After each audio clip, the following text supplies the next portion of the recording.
चलिए भाई, तो कंटिन्यू करते हैं। लास्ट क्लास में, लास्ट लेक्चर में हमने एवरेज फिक्स्ड कॉस्ट बनाया था, then average variable cost and then average cost. Now we'll be doing the combined formation. ये भी होमवर्क दिया था, बना लिया होगा लोगों ने। And thereafter marginal cost का कॉन्सेप्ट आज पढ़ेंगे। Everybody knows about this incremental principle of economics children. Change in total utility was called as what? Marginal. Change in total product was called as marginal. तो change in total cost will be called as marginal. इस cost का importance सबसे ज्यादा है और बगैर दूसरे cost के ये निकलेगी नहीं, क्योंकि टोटल कॉस्ट चाहिए आपको। तो मार्जिनल कॉस्ट से बिजनेसमैन को ये पता लगता है कि जब मैं एक्स्ट्रा यूनिट्स प्रोड्यूस करूंगा, मैं एक्स्ट्रा सर्विस इंपार्ट करूंगा, तो मेरी लागत कितनी आएगी, और वो एक्स्ट्रा लागत, एक्स्ट्रा कॉस्ट जो मैं खर्च कर रहा हूं, वो मेरे को रेवेन्यू दे के, प्रॉफिट कमा के दे पाएगी या नहीं। तो if I am spending something extra, how much extra I am earning from that. If I am able to earn extra from that, I will keep on producing. But अगर हम extra नहीं earn कर पा रहे तो हम produce नहीं करेंगे। तो अगर एक बॉल पॉइंट पेन बनाने में 10 रुपए लगे और 2 पेन बनाने में 18 रुपए लगे, तो दूसरे वाले में एक्स्ट्रा कितने लगे? सिर्फ 8 रुपए। 3 बनाने में 24 रुपए लग रहे हैं, तो तीसरे वाले में सिर्फ 6 रुपए। तो अगर दूसरा पेन 8 रुपए या उससे ज्यादा का रेवेन्यू देके जाएगा तो हम उसको बेचेंगे। तीसरा अगर 6 रुपए या उससे ज्यादा रेवेन्यू देके जाएगा तो हम उसको बेचेंगे। तो मैं आपको एक छोटा सा एग्जांपल दिखाता हूं, तब आपको इसका इंपॉर्टेंस समझ में आएगा एंड तब इंटरेस्ट डेवलप होगा इसको पढ़ने का। Total cost and marginal cost, ध्यान से बात को सुनिएगा। 1 2 3 4 5 6 एंड 7। टेक एन एग्जाम्पल की एक बॉल पॉइंट पेन 10 रुपए में बन रहा है, 2 18 में बन रहे हैं, तो दूसरे वाले ने कितने एक्स्ट्रा पैसे लगवाए? 8 रुपी। 3 पेन 24 में बन गए, तीसरा कितने एक्स्ट्रा पैसे खर्च करके बन रहा है? 6 रुपए। 4 पेन 28 रुपए में बन जाते हैं, कितने एक्स्ट्रा पैसे लगे? 4 रुपए। तो अगर मेरा ये पेन 10 रुपए में बिक जाए, नॉर्मल प्रॉफिट तो होगा। 8 एक्स्ट्रा लग रहा है बट एक्स्ट्रा 10 रुपए आ रहा है, तो 2 का सुपर नॉर्मल प्रॉफिट। 6 रुपए एक्स्ट्रा लग रहे हैं बट बिक ये भी 10 में रहा है, 4 रुपए का एक्स्ट्रा प्रॉफिट। 4 रुपए एक्स्ट्रा लगेंगे इसको बनने में बट बिकेगा ये भी 10 में, 6 रुपए। तो जितनी एक्स्ट्रा मेरी कॉस्ट होगी, रेवेन्यू अगर उतना भी मिल जाएगा तो I will continue to produce and sell. But अगर उतना एक्स्ट्रा नहीं मिलेगा, जय माता दी, अब हम एक्स्ट्रा नहीं एफर्ट करेंगे। 37 रुपीज, कितने पैसे एक्स्ट्रा लग गए? 9। 49 रुपीज, कितने एक्स्ट्रा लग गए? 12। 64 रुपीज, कितने एक्स्ट्रा लग गए? 15। तो अब हमारी कॉस्ट तेजी से बढ़ने लग गई। तो सर अगर एक यूनिट 10 रुपए में बिक रही है तो यहां तक तो आप बेचेंगे, ऑब्वियस सी बात है। बट क्या छठी और सातवीं को बेचेंगे? दुकान पे ताला लगा देंगे।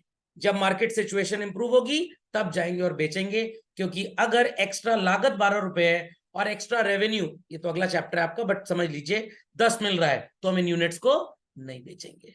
Logic understood? What is the importance of marginal cost basically?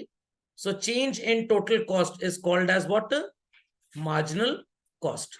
तो यहाँ पे फॉर्मूला भी आपके सामने आ जाएगा, 2 फॉर्मूले आपको नजर आएंगे, सेम है। Delta T U upon delta U लिखते थे हम लोग, तो डेल्टा टी यू की जगह डेल्टा टी सी हो गया और डेल्टा क्यू का जगह चेंज इन क्वांटिटी है। ध्यान दीजिएगा मेरी बात पे, बहुत ध्यान से सुनिएगा, बहुत ध्यान से। 2 से 3 कितने यूनिट्स का चेंज आया चिल्ड्रन? कितने यूनिट्स का चेंज आया 2 से 3 में? 1 यूनिट। Very good. 2 पे आपका टोटल कॉस्ट कितना था चिल्ड्रन? और 3 पे कितना हो गया? कितना हो गया? 24। What is the change in total cost? 6 rupee. What is 6 upon 1 children? समझ में आ गया? दूसरा क्लासिफिकेशन भी समझ लीजिए। 4 पे आपका सो कॉल्ड टोटल कॉस्ट कितना है चिल्ड्रन? 28। और सो कॉल्ड 5 पे आपकी टोटल कॉस्ट क्या है? 37। समझ में आई बात? तो 28 will be called as TCN -1 and 37 will be called as TCN। N मतलब अ पर्टिकुलर नंबर, N-1 मतलब उसके पहले वाला नंबर। दोनों समझ में आ गए? चलिए नोट इट डाउन क्विकली, फिर ग्राफिकल प्रेजेंटेशन पे एनालाइज करेंगे। So the calculation is well understood by all. चलो, सो टोटल कॉस्ट पहले हम लिख लेते हैं और फिर इससे मार्जिनल कॉस्ट डिराइव करके इसका बना लेंगे what is called as graph. Ready everybody?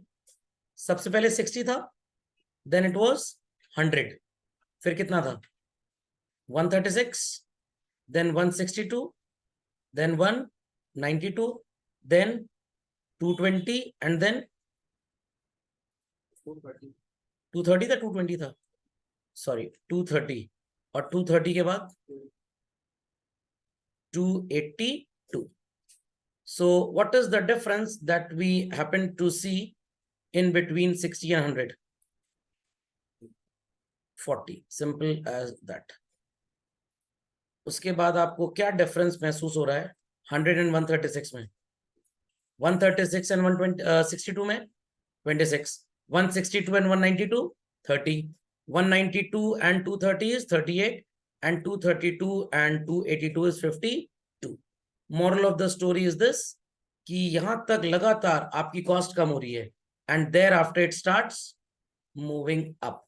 तो जब आपकी कॉस्ट कम होगी डेफिनेटली सो कॉल्ड आपको इंक्रीजिंग रिटर्न्स होंगे, और बढ़ेगी तो you will have what? Diminishing returns. So here your cost is diminishing, returns would increase. Here your cost is increasing, returns would diminish. समझ गए? और लोएस्ट पॉइंट कॉस्ट आपको क्या नजर आ रहा है? ये वाला. समझ में आ गई बात? चलिए बी क्विक. चलो भाई, तो सबको मार्जिनल कॉस्ट क्लियर हो गई? चलिए, तो ये आपके मतलब का नहीं, इसलिए आप इसमें बिल्कुल परेशान ना हो. तो I hope so all the costs are well understood. The most important thing, बहुत काम की चीज है, लिख लीजिए. Marginal cost is variable cost only. कहने का मतलब, चाहे आप टोटल कॉस्ट से मार्जिनल कॉस्ट निकालें या आप टोटल वेरिएबल कॉस्ट से मार्जिनल कॉस्ट निकालें, दोनों केसेस में answer would be same. Why is it so? क्योंकि टोटल कॉस्ट जो चेंज होती है वो किसकी वजह से होती है? वेरिएबल.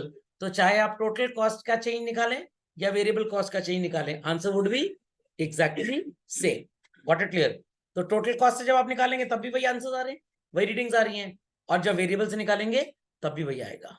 तो अगर आपको 1 मार्क का या कोई ट्रू फॉल्स मिलता है, marginal cost is the change in total cost, it's true. Marginal cost is the change in total variable cost, that is also true. समझ में आई बात कि नहीं? नहीं समझे? समझ में आ गया? चलिए, तो मार्क कर लीजिए इसको. और एक दो चीजें जरा इंपॉर्टेंट है जो यहां देखेंगे आप. What is 40 plus 36 children? 76. 40 plus 36 plus 26 is 102. 40 plus 36 plus 26 plus 30 is what? 132. 40 plus 36 plus 26 plus 30 plus 38 is what? 178. 40 plus 36 plus 26 plus 20 plus 38 plus 52 is what? 220. And 40 plus 36 plus 26 plus 30 plus 38 plus 52 plus 103 is what? So can I say that summation of marginal cost is total cost and summation of marginal cost is total variable cost? बोल सकते हैं चीज? जैसे मैं बोलते थे summation of marginal utility is total utility, ditto same concept है. तो इसको भी लिख लीजिए क्विकली.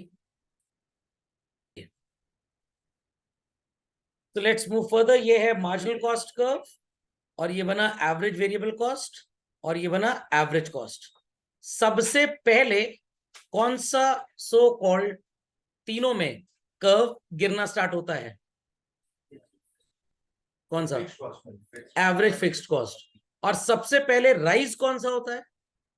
Marginal cost. इसीलिए बोला जाता है कि मार्जिनल कॉस्ट सबसे ज्यादा सेंसिटिव है, और एक बिजनेसमैन का डिसीजन इसी कॉस्ट पे बेस्ड होगा whether he is going to produce more और लेस. तो इसका कॉम्बिनेशन रेवेन्यू के साथ हम पढ़ेंगे सो कॉल्ड अपने अगले चैप्टर प्रोड्यूसर्स इक्विलिब्रियम के प्रॉफिट डिटर्मिनेशन वाले पार्ट में. ओके, तो रीडिंग्स के accordingly average variable cost, average fixed cost and marginal cost झटपट बनाइए और देखिए ये शेप आती है या नहीं. तीनों को ड्रॉ करने के बाद आप एक एवरेज कॉस्ट भी ड्रॉ करेंगे, समझ गए?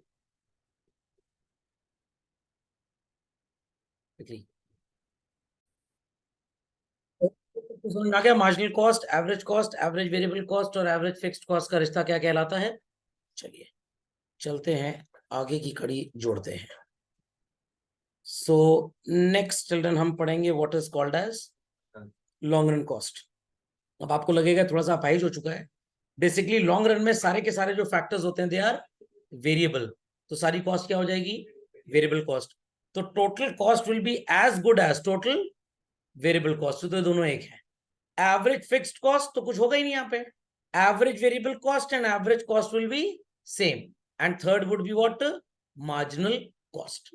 तो पूरा का पूरा कॉन्सेप्ट जो 7 कॉस्ट का था, total fixed cost, total variable cost, total cost, average fixed cost, average variable cost, average cost and marginal cost, ये 7 कट डाउन होके कितने हो गए कन्वर्ट, 3 में हो गई है। तो टोटल कॉस्ट और टोटल वेरिएबल कॉस्ट सेम होगा, average variable cost and average cost will be same, और एक नया पढ़ेंगे that is called as what, marginal cost.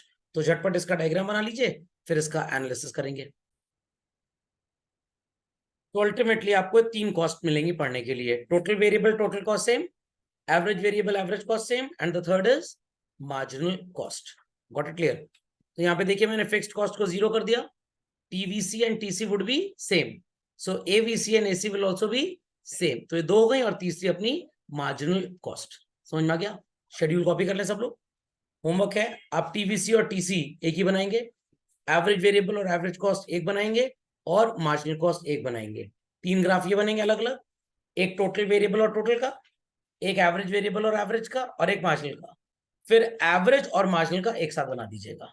तो टोटल कितने ग्राफ बनेंगे, 3 4, एक total cost total variable cost, एक average cost average variable cost, एक मार्जिनल कॉस्ट, और एक एवरेज और मार्जिनल का मिलाकर हो जाएगा। चलिए दैट्स ऑल फॉर टुडे।